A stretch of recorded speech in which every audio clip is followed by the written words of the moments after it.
Greetings, guys. Welcome back to my channel. My name is Monette, and this is my channel, Evolve with Monette. Guys, for those of you that are new here, I'm a professional intuitive empath. And also, if you're interested with booking with me, you can reach me at evolvingwithmonette.com, and you can set up a consultation. We do a little bit of a free consultation with you just to assess what your needs are, and then we can get into the reading, okay? All right, here's the thing. This one is not like a deeply informative video. It just made me laugh.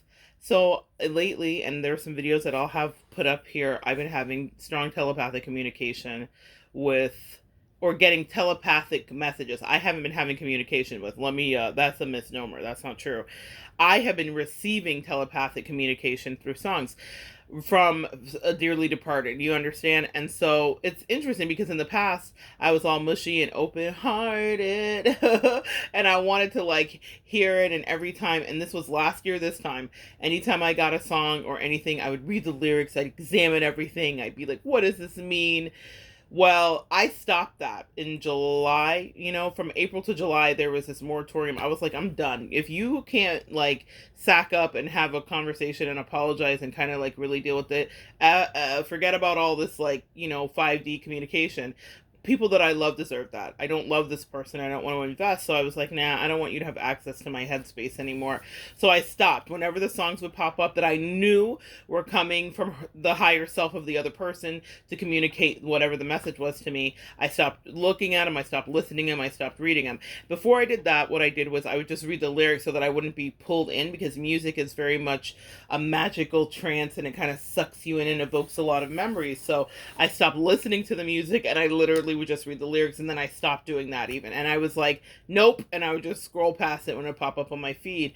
Well, in the last couple days, I got tricked and bamboozled. So I will have a video up here about that, or I'll just tell you in this one as well. I was searching for little cute puppy videos because I have a friend that a few days a week I send her a moment of zen because she loves animals, and I enjoy these videos too. They kind of help me decompress. So I was doing the shorts on YouTube, which are like little TikToks, right? And there was this Bichon Frise, which has a liking, has an anchor in my past. I used to have a little Bichon Frise, or not have them, but had a friend that had them, and I felt like it was mine. Okay, because I would babysit the Bichon. His name was Leo, actually. And so the Bichon Frise caught my eye. So I was looking at it. Maybe I'll link it below. And I was like, oh, this is so cute. What a cute puppy video. Well, for whatever reason, the song just arrested me. And I said, now this is sneaky and this is unacceptable. And it was that song that you hear on TikTok all the time that I didn't even know what it was, because it's like the styling and the way, the affect, that the way the singer expresses it in the original is not something you can really cotton onto the lyrics. But this cover was so crystal clear, and it was a woman's voice. And she said something in the beginning. She was like, I hate everybody, but I love you. And it goes into this whole best friend thing. Well, any of you guys know on this channel that I've been dealing with my whole, death of a friendship of 20 years and all that stuff, and healing from that. And that verbiage, the way it was like, I hate everybody, but I love you. This is very much a conversation that she would have had with me and has had with me many, many times, okay, over the 20 years. And that was the premise of that. So I knew it was from her. And then it got super, super specific. And it was like, it was talking about, I do love my mom, Pa, but I love you. This is one of the issues with her family dynamics, her codependency, all of this stuff. So I knew the song was directly for me. It talked about pumpkin pie and Jesus Christ and chocolate candy and all this stuff and me, oh my. And it was just very us, because we both loved our sweets in our own way and all that stuff. And I totally got it. And it was about missing her best friend, and that maybe I felt like home. And that song is a song that has been heard millions of times, and a lot of people relate to it because it does have those tenets of like connection to a person being the home rather than a place that you are.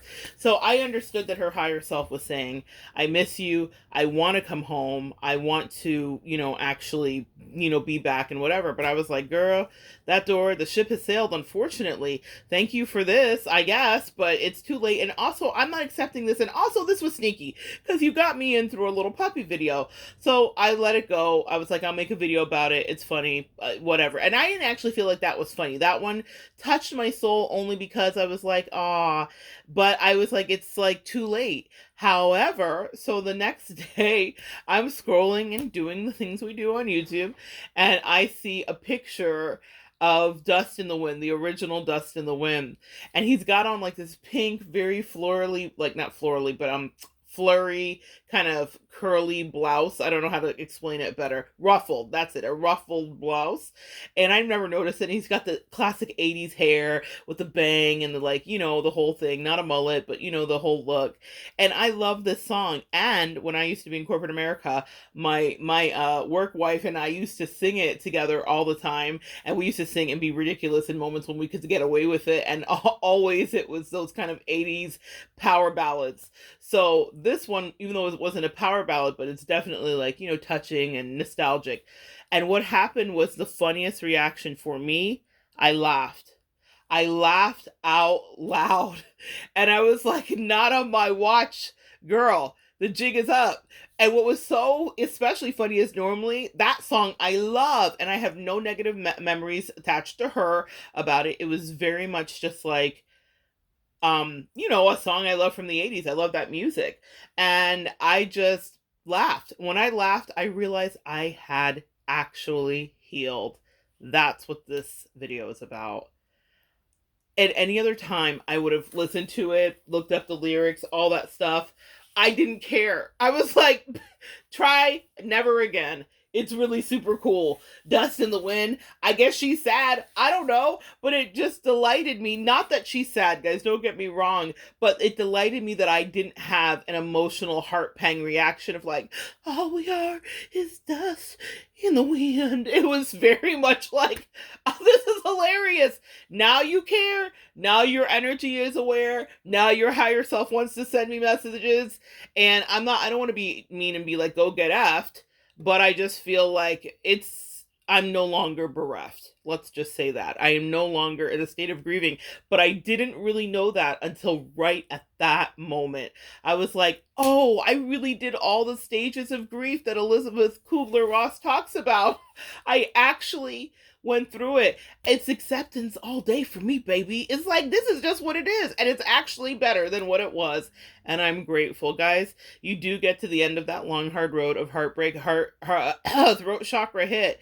Heartbreak, man. It does leave a lingering effect even in my body. My body still registers it, but my heart and my brain didn't register it last night. Last night it was a joke. It was like, you tried it, and I no longer am getting, these are not getting by me, and I'm no longer affected in the same way that I was. So I just wanted to give you that funny story in PSA.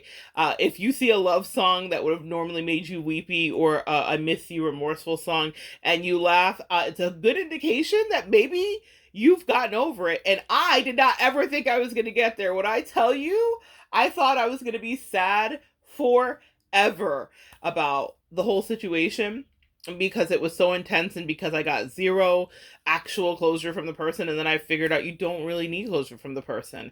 I learned the best lessons of my life. This has been the most incredible time. I feel like like a kid that went to the theme park, like everything was wonderful and the cotton candy was bigger and I had a 75-ounce soda. Like, I just feel like I got an embarrassment of riches spiritually from one of the worst things that ever happened to me, I thought. And now I'm like, it's the best thing that ever happened to me. I don't know that I would sign up to go through that part again, especially from March to April of last year. That sucked. I'm never going to lie to you guys. I was barely making it because I was so hurt and so betrayed and all the words, but I don't even want to focus on it. I can't even plug back in. Thank God I documented it, because that's the magical thing about pain and scars. They do go away. And if you don't remember, like, you don't remember that fresh cut. Like, I don't remember feeling all the depth of emotion and all of the drama and all that stuff. What I remember now is the clarity and how much spiritual growth I had and how much my angels came in and rode for me and how much my ancestors loved me. I remember how much more in depth my gifts got. I remember remember how I deepened other friendships and connections around me once I had removed debris that was kind of obstructing that. I remember the re-strengthening of my bond with my life partner. I remember valuing my family more. The best things in my life have come out of someone lying to me, betraying me, gaslighting me, treating me as a second class citizen, being out and out racist, siding with somebody who was like that. Can you imagine that I would say that? But I am, because it's the truth. She did me. I know people say this and they're all me like, you did me a favor. No, no, no, no. I'm past the like neck wringing, finger shaking. You did me a favor and I'm better off with you. What doesn't kill me makes me stronger. All that. No, no, no, no. That was me posturing last year in April when I was still heartbroken. Well, I was coming out of that. But in March and February, y'all, broken hearted, okay? However, life goes on. Life goes on, and so do we. Just how we do it is no mystery. Sometimes the answers may be hard to find. That's something your spirituality will never be. Okay? That's a little theme song that I remixed from Life Goes On. I don't remember what the name of that show was. Was it Doogie Howser? That wasn't Doogie Howser. It was Life Goes On. What I want you guys to know is that you move forward. We go on. I don't care. I don't want to talk. I don't want to see. I don't care. I don't want to hear the sappy songs. That's for her to do now. Now she can really realize the loss of that. And it's not a punishment. I feel nothing about how she'll process that. I feel good that I actually laughed at pain instead of being in it. Oh my God, guys, what a drain that was. What a beautiful, liberating thing to be free. It made me realize, like, if I could free myself from that on my own, without any help from the person that I had known, what else in my life can I do?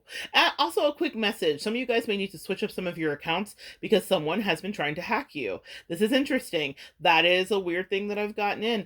It's something that I definitely employed last year when I was dealing with someone who was super shisty. I created dummy accounts and dummy bank accounts and things like that because I didn't trust them, and they had access to my medical information and stuff like that. So so whatever they ever saw, whatever they got into is what I needed them and wanted them to see, not my actual reality. And some of you guys may need to protect yourselves in the same way. For someone that just came in, I heard there are 3 people listening that may be a matter to it. It could be as simple as someone trying to sign into your email account. When you get those other messages, like, is someone trying to sign into your blah blah blah account? Pay attention, guys. There are prying eyes. Anyway, guys, laugh now that you've evaporated what was happening then. Amen. Come back and join me and we will continue to evolve together.